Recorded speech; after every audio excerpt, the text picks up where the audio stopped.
ಇವತ್ತು RCB ಮತ್ತು Gujarat match ಇದೆ ರೀ.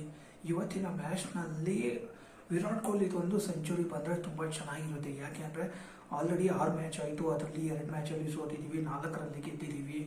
ಇಲ್ಲಿವರೆಗೂ ನಡೆದಂಥ ಮ್ಯಾಚಲ್ಲಿ ಈ ವರ್ಷದಲ್ಲಿ ವಿರಾಟ್ ಕೊಹ್ಲಿದು ಇನ್ನೂ ಮೊದಲನೇ ಸೆಂಚುರಿ ಬಂದಿಲ್ಲ. ಆದರೆ ಇವತ್ತಿನ ಮ್ಯಾಚ್ನಲ್ಲಿ ಬಂದಿದ್ರೆ ತುಂಬ ಚೆನ್ನಾಗಿರ್ತಾ ಇತ್ತು. ಇವತ್ತು ಬರುತ್ತೆ ಅನ್ನೋದಕ್ಕೆ ಒಂದು ಕಾರಣ ಇದೆ. ಏನಪ್ಪ ಅಂದರೆ ಈ ಲಾಸ್ಟ್ ಡೆಲ್ಲಿ ಜೊತೆಗೆ ಆಡಿದಂಥ ಮ್ಯಾಚಲ್ಲಿ ಪಿಚ್ ಕೈ ಕೊಟ್ಟಿತ್ತು. ಯಾಕೆಂದರೆ ಆ ಮ್ಯಾಚ್ ನಡೆದಾಗ ಬೌಲರ್ಸ್ಗಳಿಗೆ ತುಂಬ ಅನುಕೂಲವಾಗಿತ್ತು. ಬೌಲರ್ಸ್ಗಳಿಗೆ ಅನುಕೂಲ ಆಗೋದಕ್ಕೆ ಏನು ಕಾರಣಪ್ಪ ಅಂದರೆ ಬೌಲರ್ಸ್ಗಳು ಬೌಲ್ ಮಾಡಿದಾಗ ಬಾಲ್ ಪಿಚ್ ಆಗಿದ್ಮೇಲೆ ಸ್ಲೋ ಆಗಿ ಪುಟದ್ಬಿಟ್ಟು ಮೇಲೆ ಬರ್ತಾ ಇತ್ತು. ಆದರೆ ಇವತ್ತು ಪಿಚ್ ಕೈ ಕೊಡುವಂಥ ಸಾಧ್ಯತೆಗಳು ಇಲ್ಲ. ಯಾಕೆ ಅಂದರೆ ಈ ಡೆಲ್ಲಿ ಎದುರುಗಡೆ ಮ್ಯಾಚ್ ಮುಗಿದ್ಬಿಟ್ಟು ಆಲ್ರೆಡಿ 6-7 ದಿವಸ ಆಗಿದೆ. ಈ 6-7 ದಿವಸದಲ್ಲಿ ಮಧ್ಯದಲ್ಲಿ ಮಳೆ ಬಂದಿಲ್ಲ, ಹಾಗಾಗಿ ಪಿಚ್ ಎಲ್ಲ ಪೂರ್ತಿ ಒಣಗೋಗಿರುತ್ತೆ. ಇವತ್ತಿನ ಮ್ಯಾಚ್ನಲ್ಲಿ ಬಾಲ್ಸ್ಗಳು ಅಂದರೆ ಪಿಚ್ಚು ಬ್ಯಾಟ್ಸ್ಮನ್ಗಳಿಗೆ ಅನುಕೂಲ ಆಗಿರುವಂಥ ಸಾಧ್ಯತೆಗಳಿದೆ.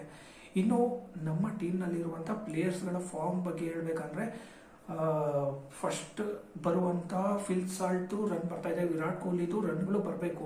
ಲಾಸ್ಟ್ ಮ್ಯಾಚಲ್ಲೂ ಕೂಡ ರನ್ ಬರ್ತಾ ಇತ್ತು. ಆ ಒಂದು ಮ್ಯಾಚಲ್ಲಿ ಮಳೆ ಬಂದಿದ್ದರಿಂದ ವಿರಾಟ್ ಕೊಹ್ಲಿಗೂ ಕೂಡ ಆಡೋದಕ್ಕೆ ಆಗಿಲ್ಲ. ರಜತ್ ಪಾಟಿದಾರ್, ದೇವದತ್ ಪಡಿಕ್ಕಲ್ ಅವ್ರ ಕಡೆಯಿಂದನೂ ರನ್ಸ್ಗಳು ಬರ್ತಾ ಇದೆ. ಆದರೆ ರೊಮೋರಿಯೋ ಶೆಫರ್ಡ್ ಬೌಲಿಂಗ್ನಲ್ಲಿ ಸ್ವಲ್ಪ ಪ್ರಾಬ್ಲಮ್ ಇದೆ. ರೊಮೋರಿಯೋ ಶೆಫರ್ಡ್ ಬಿಟ್ಟರೆ ಜಿತೇಶ್ ಶರ್ಮಾದು ಕೂಡ ರನ್ಸ್ಗಳು ಬರ್ತಾ ಇಲ್ಲ. ಆದರೆ ಜಿತೇಶ್ ಶರ್ಮಾನ ಕೈನಲ್ಲಿ ರನ್ ಹೊಡೆಯುವಂಥ ಕೆಪಬಿಲಿಟಿ ಇದೆ. ಅದು ನಾವು ಯಾವಾಗ ನೋಡಿದ್ವಿ ಅಂದರೆ ಈ ಲಕ್ನೋ ಎದುರುಗಡೆ ಆಡುವಾಗ ದಿಗ್ವೇಶ್ ರಾಠಿ ಒಂದೇ ಓವರಲ್ಲಿ 23 ರನ್ಗಳನ್ನು ಹೊಡೆದಿದ್ದ. ಅಂದರೆ ಈ ಲಾಸ್ಟ್ ಮ್ಯಾಚಲ್ಲಿ ಜಿತೇಶ್ ಶರ್ಮಾಗೂ ಯಾಕೆ ಆಡ್ಲಿಕ್ಕಾಗಿಲ್ಲ ಅಂದರೆ ಆ ಸಮಯದಲ್ಲಿ 2 ದಿವಸ ಮೊದಲು ಮಳೆ ಬಂದಿದ್ದರಿಂದ ಆ ಒಂದು ಪಿಚ್ಚಲ್ಲಿ RCB ಟೀಮ್ನಲ್ಲಿರುವಂಥ ಯಾವ ಬ್ಯಾಟ್ಸ್ಮನ್ಗಳಿಗೂ ರನ್ ಹೊಡೆಯೋದಕ್ಕಾಗಿಲ್ಲ. ಕೊನೆಗೆ ಇವರು ಹೊಡೆದಂಥ ರನ್ಗಳನ್ನು ಈ ಡೆಲ್ಲಿನವರು ತುಂಬ ಸುಲಭವಾಗಿ ಚೇಸ್ ಮಾಡಿ ಗೆದ್ದರು. ಇನ್ನು ಗುಜರಾತ್ ಟೀಮ್ ಬಗ್ಗೆ ಹೇಳ್ಬೇಕಂದ್ರೆ ಗುಜರಾತ್ ಟೀಮ್ನವರು ಕೂಡ ಲಾಸ್ಟ್ ಮ್ಯಾಚಲ್ಲಿ ಸೋತಿದ್ದಾರೆ. ಅಂದರೆ ಈ ಒಂದು ಸೀಸನಲ್ಲಿ ಅವರು 6 ಮ್ಯಾಚ್ಗಳನ್ನು ಆಡಿ ಅದರಲ್ಲಿ 3 ಮ್ಯಾಚ್ಗಳನ್ನು ಗೆದ್ದು 3 ಮ್ಯಾಚ್ಗಳನ್ನು ಸೋತಿದ್ದಾರೆ. ಇನ್ನು ಲಾಸ್ಟ್ ಮ್ಯಾಚ್ ಮುಂಬೈ ಎದುರುಗಡೆ ಆ ಒಂದು ತಿಲಕ್ ವರ್ಮಾ ಹೊಡೆದಂಥ ಒಂದು ಸೆಂಚುರಿ ಜೊತೆಗೆ ಅವ್ರು ಹೊಡೆದಂಥ 200+ ಇವ್ರ ಕೈನಲ್ಲಿ ಚೇಸ್ ಮಾಡೋದಕ್ಕಾಗಿಲ್ಲ. ಎಲ್ಲರೂ ಸೇರಿ ಬರೀ 100 ರನ್ಗೆ ಆಲ್ಔಟ್ ಆಗಿದ್ರು. ಕರೆಕ್ಟಾ? ಇನ್ನು ಇವತ್ತಿನ ಮ್ಯಾಚ್ನಲ್ಲಿ ಗುಜರಾತ್ನವರು ಕಮ್ಬ್ಯಾಕ್ ಮಾಡೋದಕ್ಕೆ ಟ್ರೈ ಮಾಡೇ ಮಾಡ್ತಾರೆ. ಯಾಕೆಂದರೆ ಇವತ್ತಿನ ಮ್ಯಾಚ್ನಲ್ಲಿ ಅವರು ಟಾಸ್ ಗೆದ್ದು ಬೌಲಿಂಗ್ ತೊಗೊಂಡ್ರು ಕೂಡ ಅದರಿಂದ RCBಗೆ ಏನೂ ಪ್ರಾಬ್ಲಮ್ ಆಗೋದಿಲ್ಲ. ಯಾಕೆಂದರೆ ಅವರ ಮೈಂಡಲ್ಲಿ ಒಂದು ಥಾಟ್ ಇದ್ದೇ ಇರುತ್ತೆ, ಇವತ್ತಿನ ಮ್ಯಾಚು ಬೌಲರ್ಸ್ಗಳಿಗೆ ಸಪೋರ್ಟ್ ಆಗ್ಬೋದು ಅಂತ ಪ್ರತಿಯೊಬ್ಬರು ಹೇಳ್ತಾ ಇದ್ದಾರೆ.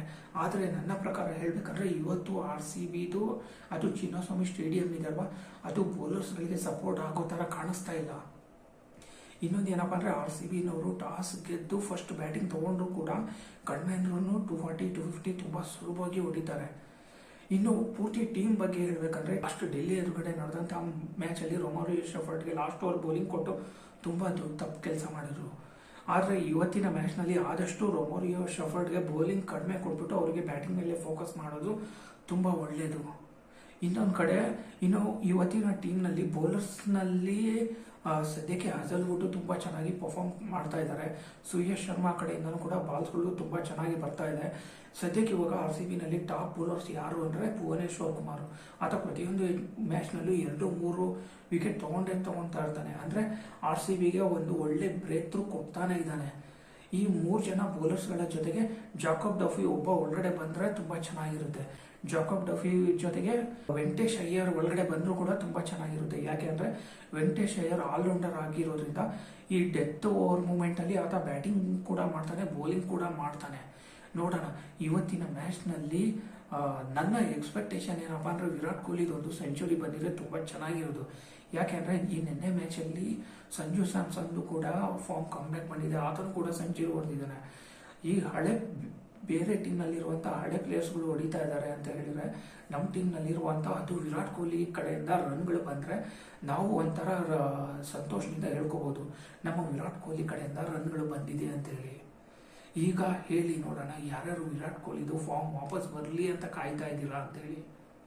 ಇನ್ನು ಇವತ್ತಿನ ಮ್ಯಾಚ್ನ ಟಾಸ್ ಬಗ್ಗೆ ಹೇಳ್ಬೇಕಂದ್ರೆ ಇವತ್ತಿನ ಮ್ಯಾಚ್ನಲ್ಲಿ ಟಾಸ್ ಗೆದ್ರೂ ಕೂಡ RCBಗೆ ಲಾಭ ಆಗುತ್ತೆ, ಸೋತ್ರೂ ಕೂಡ RCBಗೆ ಲಾಭ ಆಗುತ್ತೆ. ಯಾಕೆ ಗೊತ್ತಾ, ಇವರು ಬ್ಯಾಟಿಂಗೂ ರೆಡಿ ಇದ್ದಾರೆ, ಬೌಲಿಂಗೂ ರೆಡಿ ಇದ್ದಾರೆ. ಹಾಗಾಗಿ ಇವತ್ತಿನ ಮ್ಯಾಚ್ನಲ್ಲಿ ಅವರು ಜಾಕೋಬ್ ಡಫಿನ ವಾಪಸ್ ತಗೊಂಡ್ರು ತಗೋಬಹುದು.